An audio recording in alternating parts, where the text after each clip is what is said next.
परमात्मा को पाने तथा उसका वास्तविक लाभ प्राप्त करने के लिए पवित्र बाइबल में प्रमाण है कि प्रभु ने मनुष्य को अपना ही स्वरूप बनाया।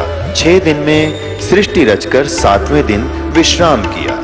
कुरान शरीफ में प्रमाण है कि हजरत मोहम्मद को खुदा स्वयं कह रहे हैं कि मैंने तुम्हें उस परमात्मा की महिमा बताने के लिए भेजा है।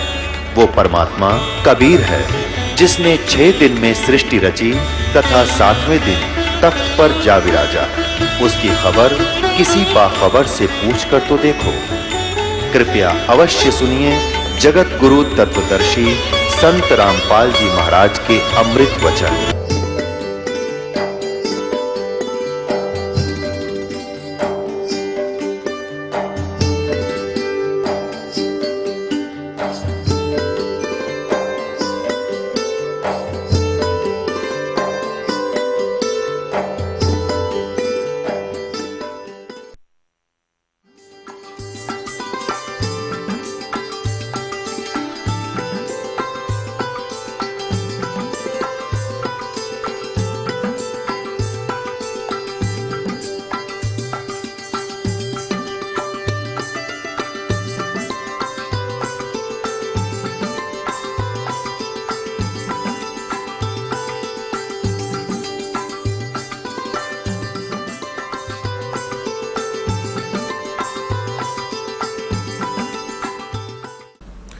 तो नीमा ने कहा, जी ना जाने इस बालक ने मेरे ऊपर के जादू कर दिया, मैं इसको छोड़ नहीं सकती, मैं इससे पल भी दूर नहीं हो सकती, मेरी प्राण निकल सकते हैं। ना जाने इसने मेरे ऊपर के कैसा जो है ना ये क्रिया कर दी, सम्मोहित कर लिया मेरे को इसने, मेरा इसमें बहुत प्रेम हो गया, मैं नहीं छोड़ सकती।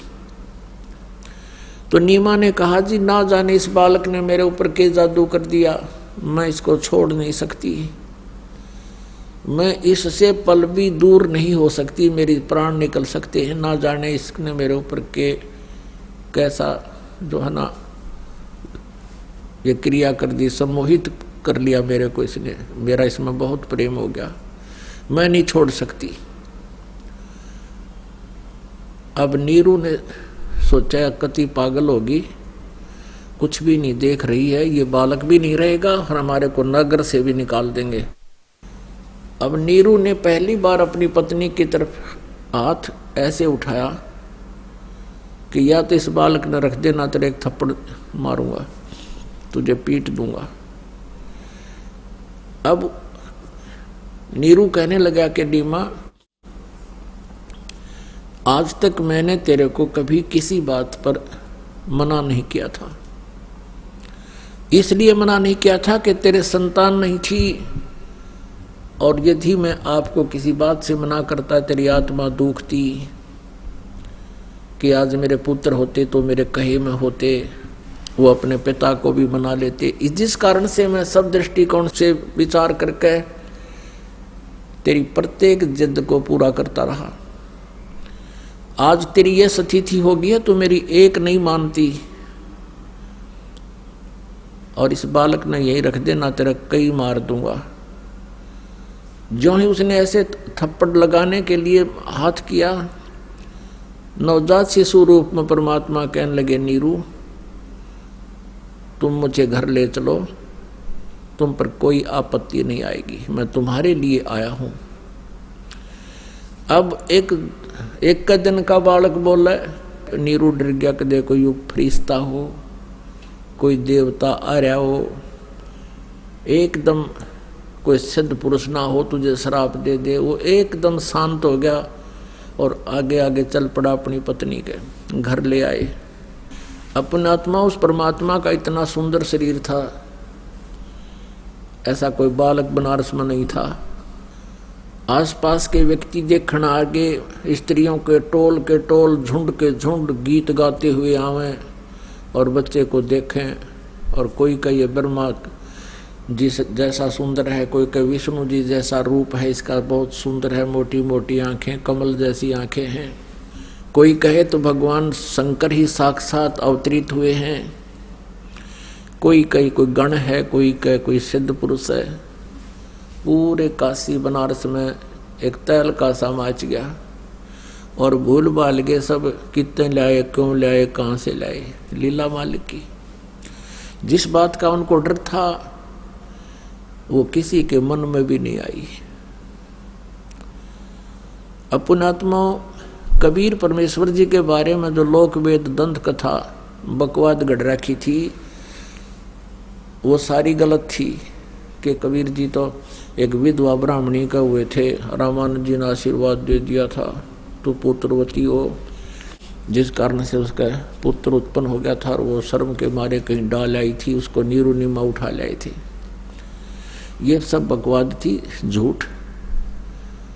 वास्तविकता ये है जो दास ने आपको बताई है, सच्चाई है, 100 की 100 सच्चाई है। और ये परमात्मा के इतिहास में लिखी है और सदग्रंथों में ऐसा ही प्रमाण है कि वो परमात्मा ऐसे आता है,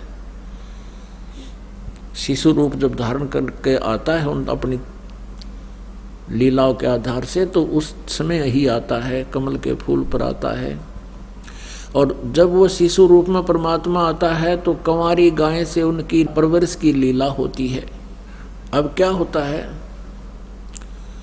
जब परमात्मा कबीर देव जी 25 दिन के हो गए, उन्होंने ना दूध पिया ना कोई अन्य चीज आहार किया।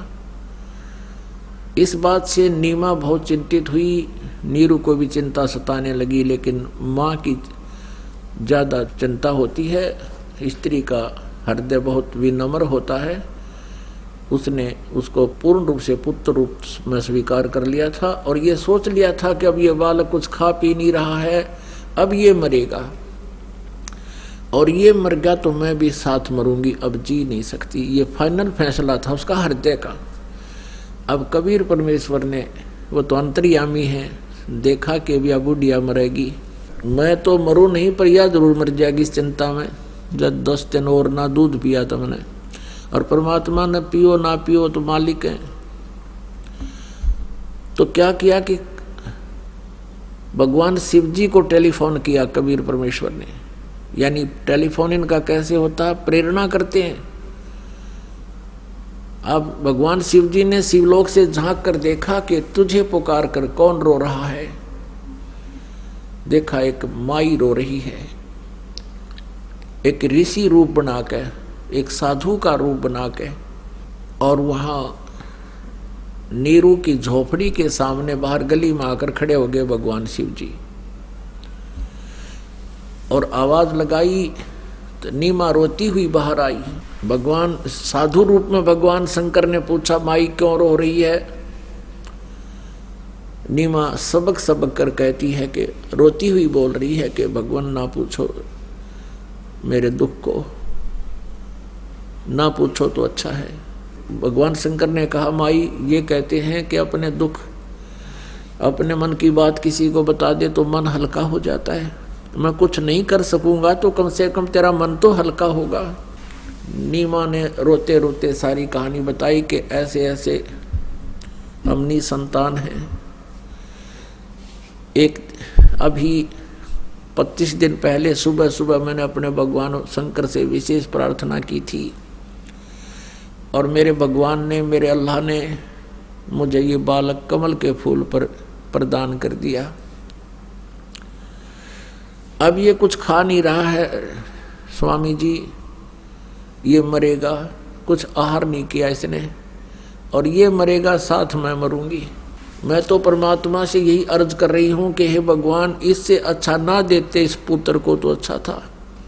जैसे तैसे अपना जीवन निर्वाह कर रही थे, आज इसको देकर पुनः ले रहे हो। मैं अपने भगवान शंकर से बार बार यही प्रार्थना रो रो कर रही हूँ। तब भगवान शंकर ने जो विराजमान थे उस साधु रूप में कहा कि माई तेरा पुत्र दिखा, कहाँ है, ला उठा के। अब माई ने सोचा साधु संत है, कुछ दया करेगा, वो लाई उठा के। और साधु संत समझकर भगवान शिव के चरणों में अपने बालक को ऐसे चरणों में डालना चाहा। महात्मा के चरणों में कबीर परमेश्वर जी को ऐसे डालना चाहा, लिटा देते हैं चरणों में भगवान गुरुदेव के, यानी साधु संत के। जो ही नीमा ने बच्चे को ऐसे डाला वहीं से उड़ गए भगवान आकाश में बालक रूप, और कम से कम 6 फुट की ऊंचाई पर अपने आप निराधार रूप में ऐसे सचिर हो गए। तब भगवान शिव जी ने जो संत रूप में खड़े थे, साधु रूप में, उन्होंने ऐसे हाथ किए गोदी में लेने के लिए। परमात्मा उनकी गोदी में आ गए कबीर जी। अब दोनों की नजर में नजर मिली। परमात्मा कबीर देव जी ने उनके अंतःकरण में सारी जो फीड करनी थी वह फीड कर दी। जो कहना और करवाना था शंकर भगवान से, शंकर भगवान ने कहा, माई ये तेरा बेटा मरने वाला नहीं है, इसकी तो आयु का भी नहीं पता ये कितने समय तक जी सकता है, और ये इसकी तो बहुत लंबी आयु है। नो हाथ उठ देख के मालिक ने उसी रेखा दिखा दी जिसे ये जाने हैं अपने हाथ की। कहा, माई ये अभी मरने वाला नहीं है, इसकी तो बहुत लंबी आयु है और ये है। अब नीमा कहने लगी, ब्राह्मण ए ऋषि, आपके इस औपचारिक उपदेश से मुझे कोई राहत मिलने वाली नहीं है। अगर मुझे शांति प्रदान करनी है तो मेरा बालक दूध पी ले, तब मुझे कुछ शांति मिलेगी। इन औपचारिक बातों से मुझे कुछ भी नहीं होने वाला, मुझे विश्वास नहीं होता। उसी समय कबीर परमेश्वर जी ने शंकर जी से कहा कि इनसे कहो एक कंवारी गाय ले आवें और उसकी कमर पर आप आशीर्वाद भरा अपना हाथ रख देना, वह दूध देवेगी और उस दूध को मैं पीऊंगा। और एक कोरा पात्र मंगा लें, कुम्हार कहते हैं, ताज़ा बर्तन मटका। ऐसा ही किया गया। नीरू को बुलाया, नीरू एक कंवारी गाय ले आया और भगवान शंकर ने उसके कमर पर हाथ रख दिया। लंबे लंबे सतन हो गए गाय के, और बिना ब्याई कंवारी गाय ने दूध थनों से अपने आप दूध सर्वित हो गया, और नीचे वो पात्र रख दिया। पात्र भरते ही वो 3-4 लीटर का किलो का होगा, अपने आप बंद हो गया। अब परमात्मा ने दूध पिया गट गट, और नीमा की खुशी का कोई ठिकाना नहीं रहा। शंकर भगवान चले गए अपनी पुरी को, शंकरपुरी शिवपुरी को चले गए। अपने आत्माओं, पहले तो नीरू भी और नीमा भी दोनों मिलकर अपना जुलाहे का काम कर लेते थे। अब नीमा तो भगवान उस बालक रूप परमात्मा को प्राप्त करके काम का हाथ नहीं लावा थी। सारा दिन खाना बनाया, बस बच्चे को देखती रहती, नवाती धोआती। उस कहते हैं जैसे निर्धन न धन पा जा, उसने तो निर्धन न धन पा गया था। अब उनको समस्या आ गई अपनी रोजी और रोटी की, रोजी और रोटी की भी समस्या आ गई। काफ़ी दुखी रहने लगे, कर्जा हो गया, लोग कर्जे वाले दुखी करने लगे। तो परमात्मा कबीर जी जब पालने में सो रहे थे, एक दिन जब नीमा पास आई, उसने परमात्मा ने अपने पैर से वो कपड़ा उठा दिया जो नीचे बिछौना बिछा रखा था। उसके नीचे एक असरफी मिली सोने की मोहर, और नीमा ने देखा, वह असरफी उठाई। परमात्मा ने करवट ले लिया, मुंह नीचे न करके कहा कि माई किसी को नहीं बताना, ये प्रतिदिन तुम्हें मिला करेगी, तुम्हारे पर कर्जा हो गया है, इसे अपना सब कर्ज निवारण कर लो और इसको संग्रह नहीं करना, शेष बचे उसका भंडारा करते रहना। अपना निर्वाह के बाद जो बचे इसमें से भंडारा यानी धर्म लग करता रहना। अब बुढ़िया देखा कदे ऊपर न कदे नीचे, थी कहाँ से कौन बोल रहा है, बोलने परमात्मा मुंदा मुंह करके। उसने अपने पति से बताई कि आजा क्या दिखाऊं, क्या सरफी मिली है सोने की, और बच्चे का पैर लग के कपड़ा उठ गया था, और पता नहीं आकाश से कहाँ से आवाज़ आवा थी कि इसको किसी को बताना नहीं तो ये बंद हो जाएगी। नीरू कहने लगा ठीक है जिक्र मत करना, ला मुझे दे। और उसने कहा कि एक और आवाज़ सुनी है कि इसमें से जो पैसे तुम्हारा लेन देन है वो कर लेना, लेकिन संग्रह नहीं करना, इसमें से अपना भोजन जोगा रखना और फिर बाकी का धर्म में लगा देना, नहीं तो तुम्हें मिलेगी नहीं। वो बोला ठीक है, हमने गने की क्या आवश्यकता, हम तो पहले नहीं संग्रह करना चाहते। ऐसे परमात्मा की दया से प्रतिदिन उनको एक सोने की मोहर यानी 10 ग्राम सोना, आज तो 25-26 हज़ार का हो रहा है 1 ग्राम, 10 ग्राम, तो प्रतिदिन मिले और वो अपना प्रयोग करें। तो पुण्यात्माओं, आप सत्कर्म मानना, परमेश्वर क्या नहीं कर सकता, सतगुरु जो चावे सो कर ही, 14 कोट दूत जम डर ही, ऊत भूत जम त्रास निवारे, चित्रगुप्त के कागज पाड़े। हम यहाँ भगवान से विश्वास उठा करके हम स्वयं ज्यादा चतुर बन गए, नो सोचे हम जो करेंगे कमाएंगे उसी तभी हमें लाभ होगा। ठीक है, ये शरीर और यहाँ व्यवस्था क्रिया करने के लिए ही बनाया गया है, लेकिन जिस दृष्टिकोण से हम क्रियाएं करते हैं, बेईमानी से, चोरी से, ठगी से, भगवान की भक्ति ना करके केवल या माया जोड़ने में अपना जीवन व्यर्थ करते हैं, ये हमारी नालायकी बताई है। जो परमात्मा असंख्य ब्रह्मांडों का पालन करता है, जिसके सामने सभी ब्रह्मा विष्णु महेश ब्रह्म परब्रह्म आदि सभी करबद्ध रहते हैं और वो जैसा भी भक्ति साधना करते हैं उनको भी वही देता है। तीनों लोकों में प्रवेश करके सबका धारण पोषण वही करता है, वो परम अक्षर ब्रह्म, वो कबीर देव, और उसी से हमारा सीधा संपर्क हो गया थ्रो यानी गुरु जी के माध्यम से, वैसे नहीं होता। तो अब हम परमात्मा पर विश्वास ना करके अपनी चतुरता दिखाते हैं, तभी तक हम मार खाते हैं। परमात्मा के ऊपर समर्पित हो जाना चाहिए। परमात्मा की किसी भी क्रिया पर अविश्वास नहीं होना चाहिए। जैसे अब कोई कहे कि बिना माँ के कोई पैदा नहीं हुआ, हमने कदे देखा ना सुना। अब इस प्रश्न का उत्तर तो बहुत आसानी से दिया जा सकता है, लेकिन आपके समझ में देरता आएगी। हमने ना देखा ना सुना, तो जो चीज हमने देखी ना सुनी क्या वो मिथ्या हो जाती है? अब जैसे परमात्मा सब कुछ कर सकता है। कई भक्त कहते हैं, कहा करते, जैसे शुरू में डिस्कस होती थी कि ये बात भी विश्वसनीय नहीं है कि कमल के फूल पर और एक बालक कम से कम 2-3 किलो का तो होता है और वो कमल के फूल पर रुक ही नहीं सकता। बता भाई, कहाँ परमात्मा के बारे में जब तक हमारे मन में ये रहती है कि ऐसा नहीं हो सकता, ऐसा नहीं हो सकता, ऐसा नहीं कर सकता भगवान, तो हम भक्त नहीं हैं।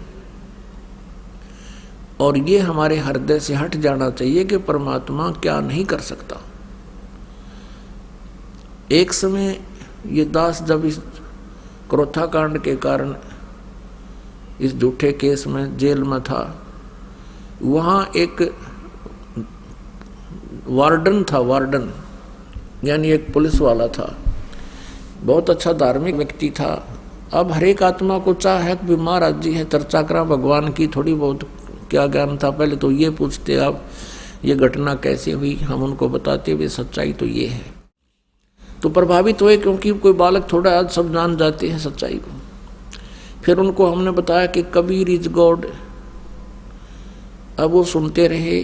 शायद उसने प्रश्न किया कि हमने तो सुना है कबीर जी तो एक विधवा ब्राह्मणी का पैदा हुए थे, ये उनका जन्म नहीं हुआ था, स्वयं प्रकट हुए थे, जैसा मैंने अभी आपको सुनाया है।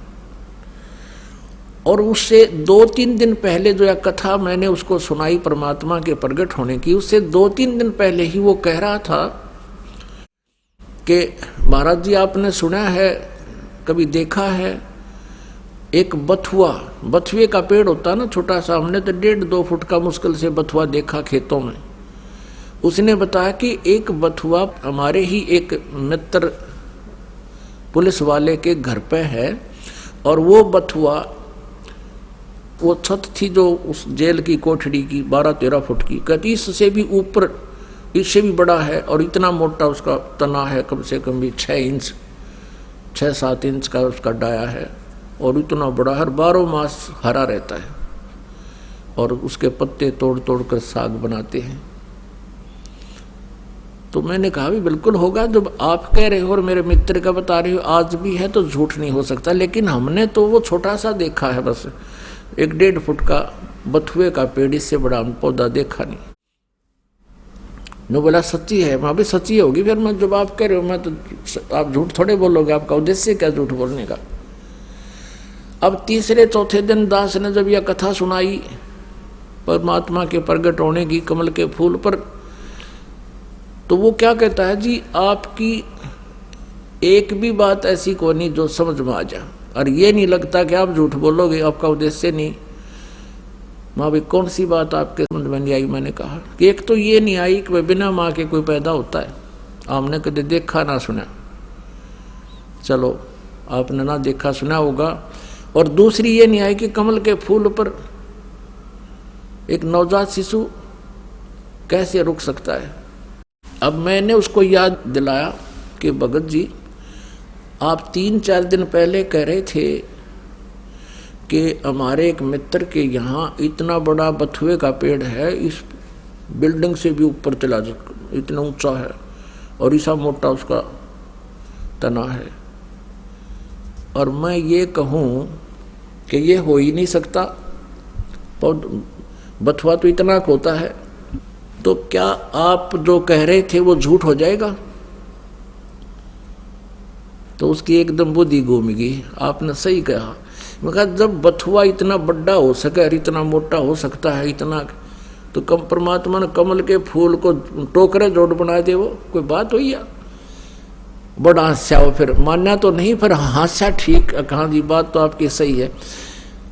कभी बाहर आऊँगा, जब आप बाहर जालोगे, जब नाम लूँगा, वो तो नाम तो भगवान की दया होगी उसी को प्राप्त होता है, लेकिन उसकी संतुष्टि सही होगी कि परमात्मा कुछ भी कर सकता है। क्या वहाँ कमल का फूल नहीं इतना बड़ा हो सकता, जिस पर आदमी बैठ जाए तो बिना झुके। तो आप ऐसा मोटा बथुआ बताने लग रहे, उस पर चाहे बालक झूल ले जिस पर आप बता रहे हो। और जो बथुए का आम साइज होता है उस पर एक काग नहीं बैठ सकता। तो वो मान गया इस बात को। तो पुण्यात्माओं, ऐसे हमने जो परमात्मा की महिमा सुनते समय हमारी जो बुद्धि काम ना करे तो ना करने दे, लेकिन परमात्मा पर अविश्वास नहीं होना चाहिए, भगवान ये नहीं कर सकता, वो नहीं कर सकता। एक बार इस दास ने एक ये उपदेश लिया ही था गुरुदेव जी से, सन 1988 की बात है। और 1989 के अंदर एक गैलरी के ऊपर एक पूजा स्थल बना दिया।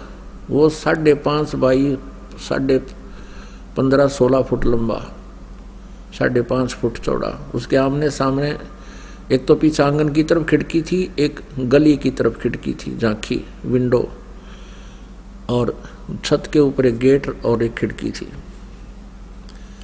अब जब वो झांकी यानी जंगले लगाए, वो मैंने जल्दी के मारे बने बनाए ले लिए,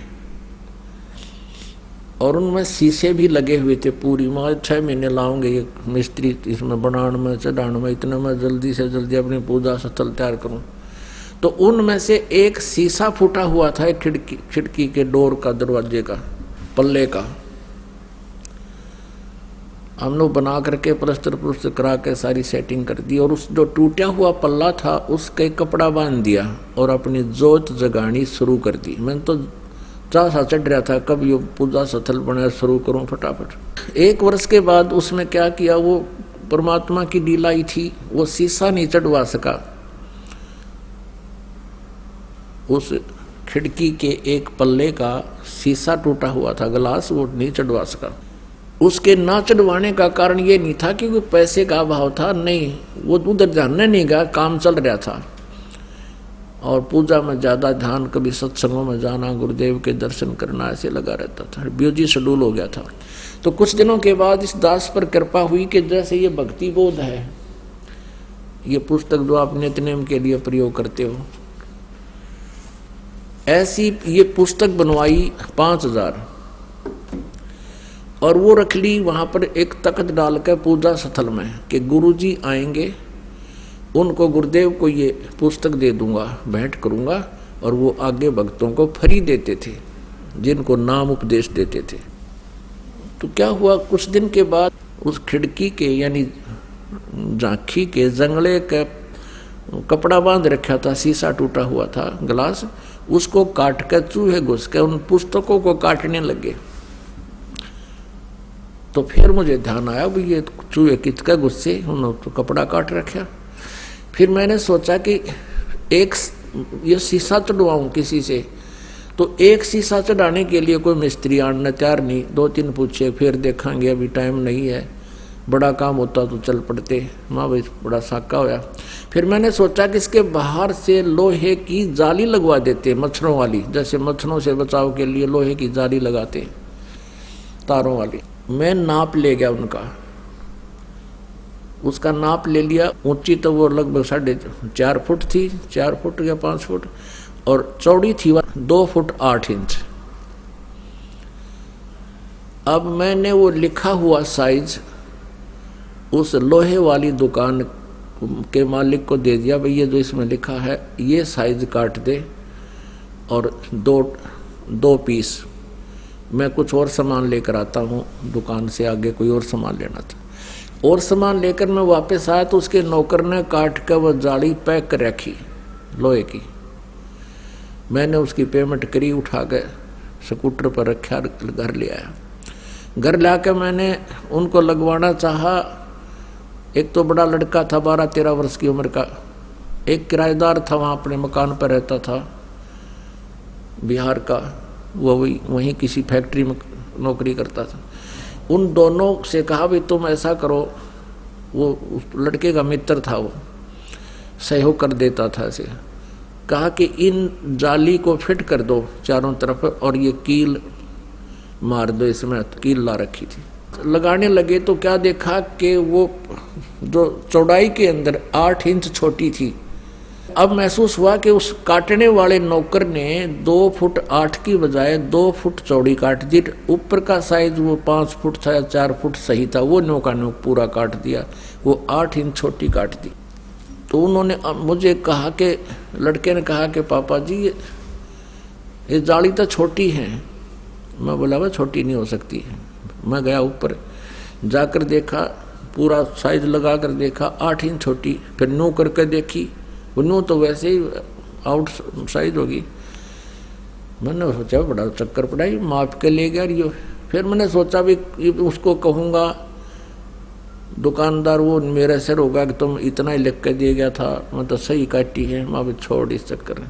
मैंने उनसे कहा कि तुम ऐसे करो, जब तो उठा कर डाल दी, उस दिन नहीं लाए थे हम, पहले ही ला कर रखी थी, तुरंत ही वो जाली लगानी थी। फिर वो रख दी, ठा के रख दे, इसने एक तरफ रख दो। वो ऐसे इकट्ठी करके स्टोर में फेंक दी।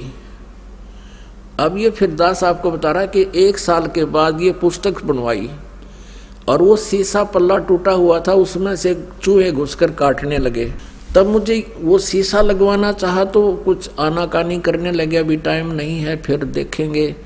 एक शीशे के लिए नहीं इतनी दूर जाया जाता, क्योंकि शहर से काफ़ी दूर था हमारा जो घर था, रोहतक के अंदर ही था, कॉलोनी सी बनाई थी, नई सी।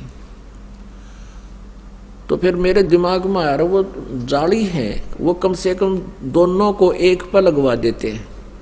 उन दोनों बच्चों से फिर कहा भी ऐसा करो, तुम उन दोनों जालियों को इस एक झांकी के ऊपर एक जंगले पर लगा दो, ऊपर नीचे ओवरलैप करके, कम से कम ये पुस्तक तो बचेंगी, चूहे ना काटेंगी। उन दोनों बच्चों को समझाकर मैं चला गया। शाम को आया मैं 5, साढ़े 5, 6 बजे सी। तो क्या देखा कि एक जाली तो नीचे रखी है और एक जाली उस टूटे हुए ग्लास वाली विंडो पे पूरी लगा रखी है, और लगाने के बाद भी वो इतनी और लटक रही है, 6-7 इंच 8 इंच और फालतू। मैंने उनकी मम्मी से पूछा कि ये जाली वो लगा के बच्चे, जाली तो लगा दी, मैंने कहा ये और लाए हैं या क्या किया इन्होंने? ना वही जाली मैंने उतार कर दी थी स्टोर से, और वो कुछ समय बीत गया था, उसके ऊपर एक वर्षा का सीजन बीत गया था और उनका जंग लगा हुआ, न्यो का न्यो पुरानी टाइप की। मेरा विश्वास नहीं हो कि वो तो छोटी थी। मैंने वो बुलाए दोनों बच्चे, उनको याद दिला कि ये तुम और लाए हो क्या? वही जाली है। अब वो लड़का बड़े वाला बहुत छोटा था, वो कोई ऐसी बुद्धि वैसे भी नहीं होती बालक में, ले आवे ना ले आवे। वो कहने लगे जी वही जाली है। मैंने कहा जब तुम पहले लगाओ थे जाली, आज से साल भर पहले, तब ये छोटी थी या कहाँ छोटी थी? 8-9 इंच छोटी थी, कहाँ छोटी? वही है कि वही जाली है। और हमने कहीं जाली लगा भी ना रखी थी, शायद और कोई पीस पड़ा हो सपेर। अब परमात्मा जब जीव को विश्वास दिलाता है, इस मन के सब शिकंजों को काट देता है, अगरम मगरम खत्म कर देता है, जिस पर मेर करता है। वो इस दास के साथ की। हम ठीक है भगवान को मानने वाले थे, चाह थी भगवान की, लेकिन ऐसे करिश्मे देखे ना सुने। सुने थे लेकिन देखे नहीं। जैसे द्रौपदी की साड़ी बढ़ा दी थी भगवान ने, विश्वास होता था, लेकिन कोई कह देता था कि नहीं साड़ी बढ़ा कर दे, ये तो वैसे ही महिमा भगवान की गा रखी है, तो हम वो भी मान लेते थे। फिर भी भगवान में रुचि घनी थी। अब मैंने अपने लड़के से कहा मेरे सिर पर हाथ रख और कभी साहब की कसम खा तू और नहीं लाए तुम। इसने कहा पापा भगवान की कसम मैं बिल्कुल नहीं लाया। वो ही है नौकिनो मेरी मां उतार कर डाली थी। अब भाई अब बालक तो ना समझे, पर मेरा समझ में आ गया सारी कहानी ये कैसे हुआ। दूसरी देखी कि मैं दूसरी और लगाओ, फिर तो दूसरी लगाई, वह भी पूरी पाई और 6 इंच फालतू, 8 इंच बढ़कर 6 इंच और सपेर ऐसे लटक रही थी। बोलो सतगुरुदेव। अपने आत्माओं ये ऐसे दृष्टांत है। उसके बाद इस दास का जीवन बदल दिया उस घटना ने। अब कोई नो का भगवान ये नहीं कर सकता, हम नहीं मान सकते। भगवान जो चाहे सो कर सकते हैं। द्रौपदी की साड़ी बढ़ाई थी एक कपड़ा, और परमात्मा ने इस दास की लोहे की जाली बढ़ा दी। उसके बाद डंडोरा पीटना शुरू कर दिया, परमात्मा की महिमा का गुणगान शुरू कर दिया। अपनात्माओं जैसे ये बुद्धि भ्रष्ट ऋषि हुए हैं, महर्षि दानंद जैसे नकली, इन्होंने भट्ठा बैठा दिया भगवान की महिमा का। इनकी क्या सिद्धांत है? सत्यार प्रकाश में लिखा, किसी ने प्रश्न किया कि क्या ये सच्ची बात है कि भगवान ने नरसिंह जी की हुंडी कैश कर दी थी? वो कहता नहीं ये बकवास है सारी, भगवान कुछ नहीं कर सकता, किसी सेठ ने दे दिए होंगे 500 रुपये। तो इसका मतलब उनके सिद्धांत अनुसार ऐसा है कि भगवान तो अपाइज है, कुछ नहीं कर सकता, ना द्रौपदी की साड़ी बढ़ा सकता और ना ही नरसिंह जी की हुंडी दे सकता। अब परमात्मा की दया थी, उसी हमारे कम मकान पर एक किराए पर रहा करता था आर्य समाज, महर्षि दानंद के विचारों से प्रभावित एक अच्छा समझदार सा व्यक्ति लगा था। वो पहले था टीचर था, वो प्राइमरी क्लास का हेडमास्टर, 5वीं कक्षा का हेडमास्टर, रिटायर्ड होने हो रहा था और शास्त्री था। उससे चर्चा होती थी भगवान की। वो पहले ये दास उससे चर्चा करता था तो वो मेरे से भी ज़्यादा बातें बनाकर पता नहीं कितनी करता था। हम चर्चा चला करती भाई जैसे भगवान ने द्रौपदी की साड़ी बढ़ा दी थी, तो कहा करते नहीं ऐसा कुछ नहीं होता, ये कभी हो ही नहीं सकता, निर्जीव वस्तु कैसे बढ़ सकती है। वो दानंद की जो घूटी पी रहा था वो, अब वो कहता बुजुर्ग आदमी था, दास की उम्र उसमें 35, 37, 38 साल की थी, वो 50, 55 रिटायरमेंट के आसपास था वो, तो ज़्यादा विरोध नहीं कर सके हम उसका। ना हमें इतना विश्वास भी नहीं था कि ऐसा ना होया होगा, लेकिन चाह भगवान की गणी थी। अब जब ये मालिक ने रजा बख्शी इस दास पे वो जाली बढ़ गई, तब मैंने सोचा कि इस पुण्यात्मा को भी समझा दूं कि भगवान ऐसा ऐसा कर सकता है। मैंने उस आर्य समाजी यानी महर्षि दयानंद के विचारों से प्रभावित उस अध्यापक से कहा, पहले वो बहुत अच्छी तरह व्यवहार करता था, एक नेक व्यक्ति, शिष्टाचार से बोलता था, बहुत अच्छा प्रभाव था उसका हमारे ऊपर, और मुझे ये विश्वास था कि ये आदमी मेरी बात न मानेगा जो मैं कहूँगा, क्योंकि हमारा कोई स्वार्थ नहीं, कोई पाखंड नहीं, कोई हम ये भी नहीं कर रहे किसी ने बकाने के लिए, मूर्ख बनाने के लिए अपना कोई धंधा खोलना चाहते तभी कहते हो तो आदमी ये सोचा झूठ बोला है। मैं कहा आज इसका शायद किस्मत उद्धार हो जाए, इसकी किस्मत बदल जा। तो मैंने उसको बुलाया वहीं पर और हम बैठ के बैठक में चर्चा करने के लिए बाहर एक कॉमन रूम बना रखा था हमने। तो मैंने ऐसे घुमा फिरा कर, माँ जी आप मानते हो कि द्रौपदी की साड़ी बढ़ गई थी? वो कहता नहीं हम नहीं मानते, ये हो ही नहीं सकता। मैं कहने लगा जी ये देखो ये सामने जाली लगी है लोहे की, और ये जाली छोटी थी 8 इंच, और ये 8 इंच पूरी होकर 6 इंच और फालतू होगी साइड में, यानी लगभग 14 इंच बढ़ गई, एकदम लाल हो गया। बोला मैं नहीं मानता, ये सब पाखंड है, झूठ है, अब करके दिखाओ मेरे सामने, अब बढ़वा के दिखाओ इसको। अब मुझे ये नहीं मालूम था कि यो इतना नालायक आदमी भी है। पहले तो बहुत ठीक बोलता था, मैं भी आशा के विपरीत उत्तर सुन के मैं एकदम चुप हो गया कि मैं एज्ड था। मैं थोड़ी देर शांत रहा, मैं के उत्तर दो, इसने मूर्ख ने इतने सारी ये गली बंद कर दी, अकीब करके दिखा। मैंने अपनी पत्नी को कहा लड़के कोई बुला लिया, मैं भी बताओ तुम, वो सुनने तैयार नहीं, लाने नहीं मैं ये सब पाखंड है, मैं नहीं सुनने वाला। मैं चुप हो गया, भाई क्या सुना, इब्नो कहूँ तो उठ कर चला जा रहे थे तो भी अच्छा नहीं लगता। मैं भी चुप हो गया, रो भी चुप हो गया। उसने सोची भाई नाराज हो गया मकान मालिक, तो उसने विषय बदल कर कहा देखो आप तो इंजीनियर हो, बोला गया लिपापोती करने, आप तो बुद्धिमान हो, आप भी ऐसी बातों में विश्वास करते हो, देखो मैं बताता हूँ महर्षि कैसे होते हैं, विद्वान पुरुष। मैं सुनता रहा, उसकी हाँ ना कुछ नहीं, मैं डग गई हूँ यहाँ था, कह सुन ले जो करना यहाँ से। अब वो अच्छा नहीं लग रहा था मुझे, जो भगवान में अविश्वास करता है। फिर भी वो बोलता रहा, मैं बैठा रहा सुनता रहा। कहने लगा महर्षि दयानंद एक बार योग अभ्यास कर रहे थे, आसन पद्म लगा के, बंद कमरे में बैठे थे। रसोईया काफी देर हो गई थी, रसोईया गया उनके पूछने के लिए दूध भोजन तैयार है। झांकी से झांक कर देखा उसने, खिड़की खुली थी, कि महर्षि दयानंद अपने योग अभ्यास से उठा, यानी नीचे से एज इट इज, और छत के सिर लगा के और जो कानू वापस आ गया, आसन पदक पर बैठे बैठे। ऐसा उसने कई बार किया। और रसोइये ने बुलाया इधर उधर से, औरों को देखो देखो, सबको दिखाया। कहने लगा वो मंदबुद्धि का मास्टर अध्यापक ने बोला ऐसे होते महर्षि। मैं बोला कति झूठ, 100 की 100 झूठ, तू करके दिखा मेरे को जब मानो। और डेग मुँह हो गया। ने बोला तू पहले वाला रामपाल ना रहा अईब को नहीं रहा, मैं पहले वाला में, तो मतलब तुम्हारे जैसे मूर्खा ही सारी मान्या करता मैं। अब कैसे मानूंगा मेरी आँखों के सामने? पाखड़ जब मैं कुछ इस धंधा खोल रहा हूँ, कोई इसके पीछे कोई पैसे लेता हूँ, दुनिया ने मूर्ख बना रहा हूँ, तेरी बुद्धि कहाँ जा रही है? माउट बड़ा आदमी हो गए तुम। मांडा नहीं पर उठ कर चला गया, ऐसी गुट्टी पै रखी न दानंदर के से अज्ञानियों ने। अब परमात्मा कहते हैं गुरुआ गांव बिगाड़े संतो, गुरुआ गांव बिगाड़े।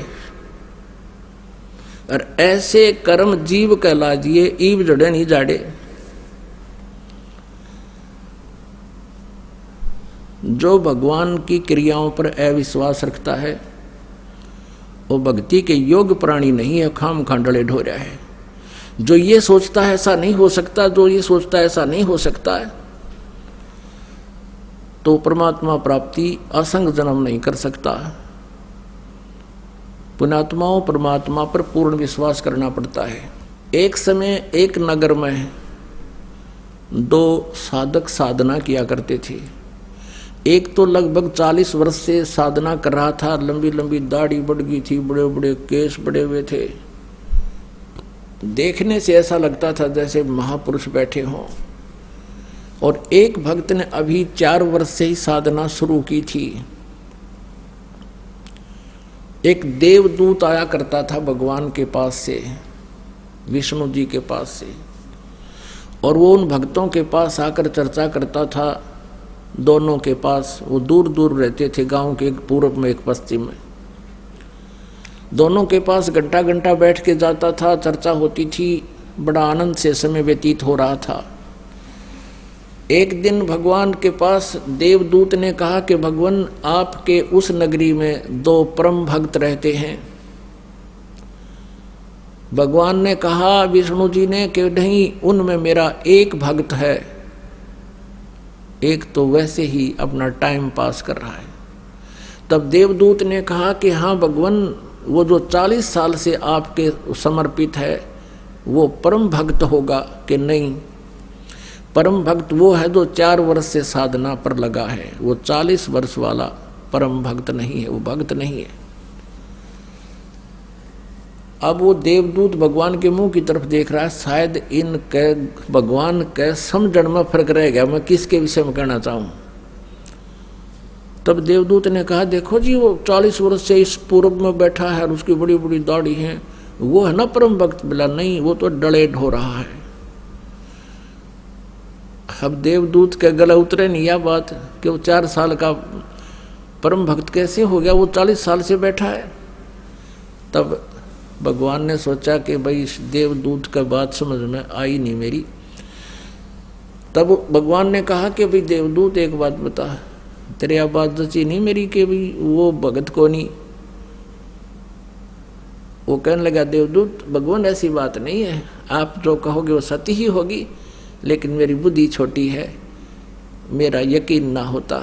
परमात्मा ने कहा, भी बात कर, एक बात सुने। विष्णु जी कहने लगे कि आज तू जिस समय वो फिक्स टाइम पर जाता था, वो देवदूत प्रत्येक दिन प्रत्येक के पास, जब उसके पास 12 बजे गया है तो दूसरे के पास 2 बजे जाता था, एग्जैक्ट 1 बजे जाता, जैसे उनका ऐसा टाइम था। तो भगवान ने कहा कि आज तू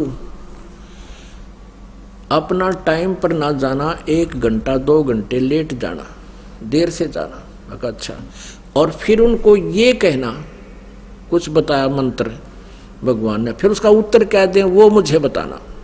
अब वो सबसे पहले उसके पास गया, क्योंकि उसका तो खटक थी कि ये परम भक्त पाओगा, बड़ी दाढ़ी बुढ़ा रहा, 40 साल से भक्ति कर रहा है, बड़ा सभ्य व्यक्ति नजर आता है, बड़ी एज्ड है।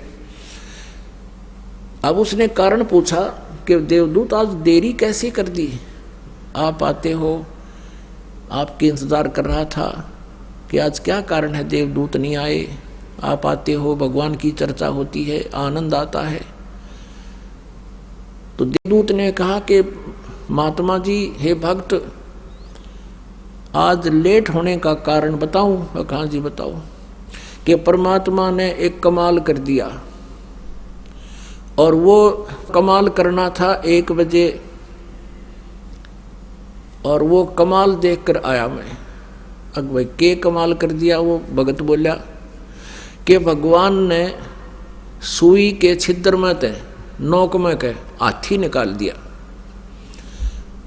अब वो साधक, वो भक्त कहता है कि देवदूत ऐसी झूठ बोल जो किसी का समझ में आ जा, सुई की नोक में हाथी निकल सके है, क्यों मूर्ख बना रहा है। अब देवदूत की वह बुद्धि घूम गई, सचमुच इधर डांगर बैठा है, जिसने भगवान पर विश्वास नहीं। तो फिर भगवान वाली बातें याद आई कि सचमुच ठीक कह रहे थे, तो पशु है डले ढो रहा खाम खा, जिस पर भगवान पर विश्वास नहीं। फिर वो गया दूसरे के पास जो 4 वर्ष से साधना कर रहा था। अब देवदूत का ये जच रही थी कि वो तो जाते नाटेगा। अब उसने भी कारण पूछा कि देवदूत बहुत देर से आए, क्या बात हुई, कुशल तो है?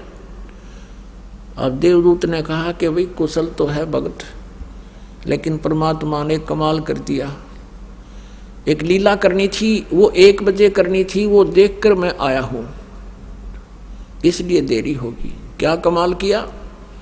उसको भी बताया कि परमात्मा ने चाड़ा पाट दिया, कमाल कर दिया। वो देवदूत कह रहा है, भाई मैं तो हैरान हूं, अब वो भगत कहता बताओ तो सही क्या कुछ कर दिया भगवान ने ऐसा कि परमात्मा ने सुई की नोक में का हाथी निकाल दिया। अब वो भगत कहता है ये क्या कमाल, भगवान काट दे सारी पृथ्वी ने सुई की नोक में गए, तो हाथी पत्रद मान रहा है। परमात्मा पूरी पृथ्वी को निकाल सकता है सुई की नोक के अंदर से, ये भी कोई कमाल है भगवान का। परमात्मा सब कुछ कर सकता है। सीने से लगा लिया उस देवदूत ने, उसको 4 वर्ष से भक्ति कर रहा था, और फिर परमात्मा के पास आकर कहा भगवान आप सही कह रहे थे। वो 40 साल वाला तो कति डले ढोरा डांगर बैठा है, और वो 4 साल के बालक ने ये उत्तर दिया प्रभु कि भगवान निकाल दे सारी पृथ्वी ने सुई की नोक में गया, तो बात है कुछ कोई ना। तो पुण्यात्मा, जब तक आपको परमात्मा के ऊपर इतना विश्वास नहीं होगा आप भक्ति नहीं कर सकते, मोक्ष प्राप्ति नहीं कर सकते। और ये साड़ी बधाना और ये तो एक बाएं हाथ का खेल उस भगवान का, कुछ भी सांग कोई नहीं उसके आगे। सतगुरु जो चाहे सो कर ही, और 14 कोट दूत जम डर ही, ऊत भूत जम त्रास निवारे, और चित्रगुप्त के कागज पाड़े। परमात्मा सब कुछ कर सकता है। अब आपको परमात्मा के प्रकट होने पर परमात्मा की महिमा की वाणी सुनाते हैं। पुण्यात्माओं, गीता जी अध्याय नंबर 4 के श्लोक नंबर 32 में कहा है कि जो श्लोक नंबर 25 से लेकर 30 तक जो साधनाओं का वर्णन किया गया है, ये अनुष्ठान जो यज्ञ बताए गए हैं, इन सभी यज्ञों को करने वाले साधक, साधनाओं को करने वाले साधक अपनी अपनी साधनाओं को श्रेष्ठ मानते हैं, उसको पापनाशक जानते हैं, इसलिए वो करते हैं। लेकिन सच्चिदानंद घन ब्रह्म की वाणी में वो सच्चाई लिखी हुई है, विस्तार के साथ लिखी है, वो तत्व ज्ञान है। उस तत्व ज्ञान को चौथे अध्याय के 34वें श्लोक में फिर कहा है कि तू तत्वदर्शी संतों के पास जाकर समझ, उनको दंडवत प्रणाम करने से और कपट छोड़कर प्रसन्न करने से वो तत्वदर्शी संत आपको परमात्मा की महिमा से परिचित कराएंगे। तो वो, और आपने ये भी सुना कि परमात्मा ऋग्वेद मंडल नंबर 9 और सूक्त नंबर 86 के 26-27 में मंत्र में, ऋग्वेद मंडल नंबर 9 सूक्त नंबर 82 के 1, 2, 3 में, और ऋग्वेद मंडल नंबर 9 सूक्त नंबर 20 के मंत्र 1 में, ऋग्वेद मंडल नंबर 9 सूक्त नंबर 1 मंत्र नंबर 8 और 9 में, कि वो परमात्मा सतलोक से चलकर आता है और शिशु रूप धारण करता है। शिशु रूप में प्रगट परमात्मा की परवरिश की लीला कंवारी गायों के द्वारा होती है, और वो परमात्मा अच्छी आत्माओं को मिलता है, श्रेष्ठ आत्माओं को मिलता है। जैसे 3 प्रकार से उनका क्रिया होती लीलाएं। एक प्रकार से तो शिशु रूप धारण करके रहते हैं, एक जीवन व्यतीत करके दिखाते हैं, जन साधारण जैसा अपने हाथों से निर्वाह करके दिखाते हैं, तत्व ज्ञान भी प्रचार करते हैं। दूसरा साधु संत के रूप में आकर प्रकट हो जाते हैं, किसी को मिलते हैं, उसको ज्ञान देते हैं और अपनी महिमा से परिचित कराते हैं अच्छी आत्माओं। तो उनमें से वो अच्छी आत्माएं कौन थी? आदरणीय गरीबदास साहिब जी छुडानी वाले गांव, छुडानी जिला झज्जर हरियाणा वाले। आदरणीय नानक साहिब जी जो सिख धर्म के प्रवर्तक हैं, उनको भगवान परमात्मा सतपुरुष सचखंड से आकर बेई नदी पर मिले। आदरणीय मनुकदास साहिब जी, आदरणीय दादू साहिब जी, आदरणीय धर्मदास साहिब जी, आदरणीय गीसा दास साहिब जी, इन सब अच्छी आत्माओं को परमात्मा स्वयं आकर मिले और उनको अपनी महिमा से परिचित कराया। अब आपको वेदों में थोड़ा सा प्रमाण देते हैं कि परमात्मा परवरिश की लीला कंवारी गायों से होती है। अब ये अनिवार्य है, क्योंकि जब तक हम अपने सदग्रंथों में भगवान की महिमा से परिचित नहीं होंगे, हम परमात्मा की पहचान में गलती खा जाएंगे। और पहले हम ऐसे ही खाते रहे, जिसने भी लोकवेद सुना दिया हमने वही सच्ची मान ली, भगवान ऐसा ही होता होगा, ऐसे ही करता होगा।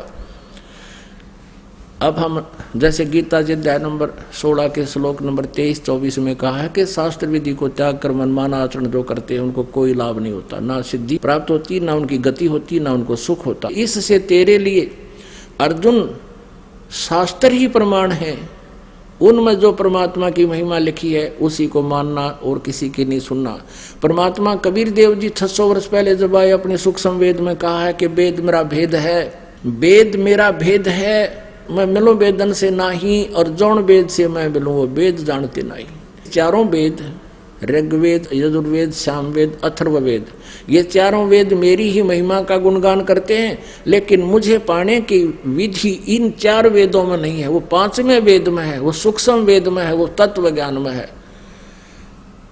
अब आपको दिखाते हैं, वेद मेरा भेद है।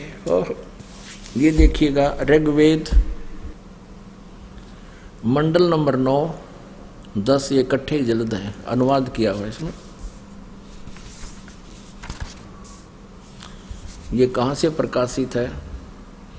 प्रकाशक हैं सर्वदेशी कार्य प्रतिनिधि सभा, महर्षि दान भवन, रामलीला मैदान, नई दिल्ली से। ये मुद्रक है इनके।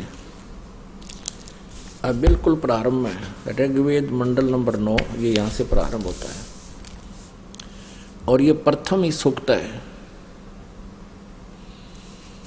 ये प्रथम सूक्त है और ये प्रथम मंत्र में आप देखिएगा, इसमें लिखा है सोम माने हे परमात्मा। यह परमात्मा के विषय में चल रहा है इनका जानकारी।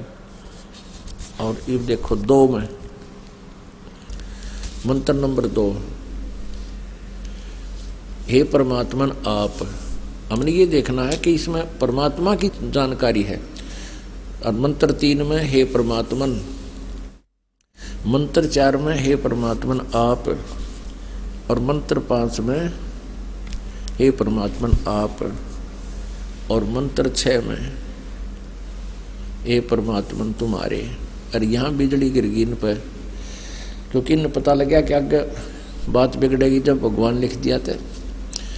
उस पुरुष को, पुरुष माने परमात्मा वो है, उस परमात्मा को ये लिखना था। अब 8वें में स्पष्ट है परमात्मा साकार है, यहाँ भी लिख दिया उस पुरुष को, उस परमात्मा को लिखना था। उग्र गतियां प्रेरणा करती हैं और भासमान शरीर को यानी तेजोमय शरीर को वह पुरुष, वह परमात्मा प्राप्त होता है। उग्र गतियां माने एक ऐसी परिस्थितियां हो जाती हैं जो परमात्मा स्वयं आते हैं, हाहाकार मच जाती है और तब आकर के वो यथार्थ ज्ञान देते हैं, तब शिशु रूप धारण करते हैं वो परमात्मा। ये देखना आगे। ये ऋग्वेद मंडल नंबर 9 सूक्त नंबर 1 मंत्र नंबर 8 में आपने देखा परमात्मा तेजों में शरीर धारण करता है और वो तिर धातु, वो 3 प्रकार से दूसरों का कल्याण करने वाला मधु में शरीर मिलता है। दूसरों का वारण यानी कल्याण करने वाला ये मधु में शरीर मिलता है। वो 3 प्रकार से परमात्मा 3 प्रकार के शरीर से अपनी सब क्रियाएं करता है। उनमें से एक लिखा है 9वां, ऋग्वेद मंडल नंबर 9 सूक्त नंबर 1 मंत्र नंबर 9 में यहाँ स्पष्ट कर दिया है। उस ये देखो, अभी अधन्या, अधन्या माने अहिंसनीय, अभी माने सब प्रकार से, अभी अधन्या, अधन्या माने बिना दनाई, अभी माने पूर्ण रूप से, जाके संग बैल नहीं लागा, वो कुंवारी गाय बछिया, देनु माने गाय। संस्कार देखिएगा, अभी अधन्या उत्सृणंती धेनव शिशुम, सोम इद्राय पातवे, ये 9 में। तो इम माने उस, सोम स्वभाव वाले श्रद्धालु पुरुष को, अमर परमात्मा को, ये सोम माने अमर परमात्मा को, पुरुष माने परमात्मा को, जो शिशु रूप में प्रकट होता है, शिशुम रूप में जो प्रकट होता है। इन्होंने कुमार अवस्था में ही अभी अधन्या यानी कति पूर्ण रूपेण अंटज बिना धनाई, यानी अभी माने सब प्रकार से, अधन्या माने बिना धनाई, यानी गाय को हम बिना धनाई कहते थे, भैया धनाई नहीं से गाय। तो अभी अधन्या माने कंवारी गायें, गौएं तृप्त करती है। अब ये तो आपने देखा वेदों में, इन 4 वेदों में से एक वेद ऋग्वेद में। अब दिखाते हैं सूक्ष्म वेद में, जिसमें परमात्मा की महिमा लिखी है, परमात्मा कबीर जी की जीवनी लिखी है और जब वो प्रकट हुए उसी समय की कहानी इसमें विद्यमान है। उसी समय से ये वेद तो हमने अब देखे हैं सन 2000 में, और ये लिखी है पहले से यानी सन 1400 की लिखी हुई वाणी जो आज दास आपको दिखाने जा रहा, इसमें पहले ही लिखा है कि ऐसा हुआ था, ऐसे उस परमात्मा की परवरिश की लीला कुंवारी गाय से हुई थी। कुंवारी गाय जिसको कभी सांड ने छुआ ही ना हो, बैल ने, उसको कुंवारी कहते हैं। अंडरस्टूड है, वैसे तो कोई ज़्यादा डिफाइन करने की आवश्यकता नहीं, फिर भी दास की ये चेष्टा रहती है कि थोड़ा सा भी शंका रूपी कचरा ना रह जाए किसी के दिमाग में। ये देखिएगा, ये है कबीर सागर।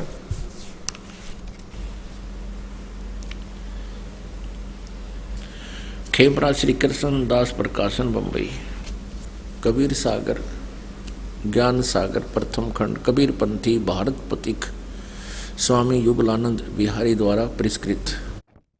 मुद्रक एवं प्रकाशक हैं खेमरा श्री कृष्णदास, अध्यक्ष श्री वेंकटेश्वर प्रेस, खेमरा श्री कृष्णदास मार्ग मुंबई। इसके देखिएगा 74 पृष्ठ पे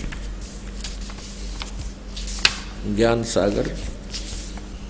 अब सुन जुल्हा मन भयो आनंदा, जिमी चकोर पायो निशी चंदा।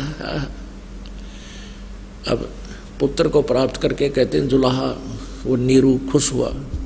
ले सुत चले हरस मन कीना, बच्चे को लेकर चल पड़े खुशी खुशी से। अरतासों पुन अस बोल ही लीना, सुत काशी को ले चले लोग देखण तय आम, अन्न पानी बखे नहीं जुल्हा शोक मनावे। कुछ खाता पीता था नहीं, और वो जुल्हा यानी नीरू बड़ा दुखी हुआ। तब जुल्हा मन कीन दीवाना, रामानंद सो कही उत्पाना। मैं सुत पायो बड़ गुणवंता, कारण कौन बखे नहीं संता। रामानंद ध्यान तब धार्या, जुल्हा को तब वचन उचार्या। पूर्व जन्म मत ब्राह्मण जाति, हर सेवा की नी भली बाती। कुछ तु सेवा हरि की चूका, ताते भयो दुल्हे का रूपा। प्रीति प्रभु गही तोर लीना, ताते उद्यान में सुत तो ही दीना। अब रामानंद ने कहा भगवान ने राजी होकर तिरथी पुत्र दे दिया। हे प्रभु जस कीनो तस पायो, आरत हो तो दर्शन आयो। सो कहिए उपाय गुसाई, बालक अक्षुदावंत कुछ खाई। ये भूखा है कुछ खावा, इसी तरीका बताइए। रामानंद अस युक्ति उचारा, तुम सुत कोई ज्ञानी अवतारा। उसने बताया कि तुम्हारा बेटा कोई आम व्यक्ति नहीं है, ये कोई विद्वान पुरुष का अवतार है। बचिया जाही बैल नहीं लागा, सोले ठाड करो ते ही आगा। कि एक बछिया ले आओ जिसका बैल ना लग गया हो, अर्थात जो कभी भी नए दूध ना हुई हो, दढ़ाई ना हो, यानी बैल ने टच ना करी, अर्थात कंवारी। दूध चले ते थनते दूध धरो छिपाई, अक्षुदावंत जब होवे ता कह देव खवाई। जुल्हा एक बछिया ले आवा, चलो दूत को मरम न पावा। चलो दूत जुल्हा हरसाना, राख छिपाई कहो नहीं जाना। अब यहाँ थोड़ा सा ये, क्योंकि ये बहुत 600 वर्ष हो गए इस ग्रंथ को, और कुछ अनाड़ियों ने अपने हिसाब से उसको यहाँ लिखना था। वो दूत रूप में शंकर भगवान आए थे। इस में थोड़ी सी इन्होंने वैसे कुछ काट पीट कर दी अपने हिसाब से, प्रकरण कट गया या छपने में कोई त्रुटि होगी। अब वो दूत तो चला गया, भगवान तो चला गया, श्री शंकर भगवान, और उसने इस भेद को किसी को नहीं बताया, और फिर वो बच्चे ने दूध पिया। अपने आत्माओं, भगवान श्री कृष्ण जी के बारे में जानकारी हमने उनकी जीवन लीला से ही प्राप्त ग्रहण की है कि उन्होंने ऐसी ऐसी लीलाएं की। ऐसे ही भगवान श्री रामचंद्र जी की लीलाओं से हमने श्री रामचंद्र जी की महिमा को जाना। अब उस परम अक्षर ब्रह्म की लीला के अंदर ये लिखा हुआ जो वेदों ने बखाना, जो वेद कह रहे हैं वेदों में लिखा हुआ है, हजारों वर्ष पहले, 5500 वर्ष पहले लिखा हुआ वेदों में। वैसे तो वेद तो कहते हैं सतयुग के प्रारंभ से ही चले आ रहे हैं, लेकिन बाद में अब लिपिबद्ध किए गए हैं, जो 5500 वर्ष पहले वेद व्यास जी ने किए थे। उन वेदों में लिखा है, और वही परमात्मा ने लीला की हुई है सन 1398 से लेकर 1518 120 वर्ष तक तो पुण्यात्माओं अब परमात्मा को पहचानना बहुत आसान हो गया। Kabir is God, Kabir is complete God. ये परमात्मा कबीर जो है ये पूर्ण परमात्मा है, ये सारी सृष्टि का रचनहार है। वेद इसकी गवाही दे रहे हैं और आंखों देखा वो परमात्मा के संत गवाही दे रहे हैं। शाम के सत्संग में आपको बताएंगे। बोलो सतगुरुदेव।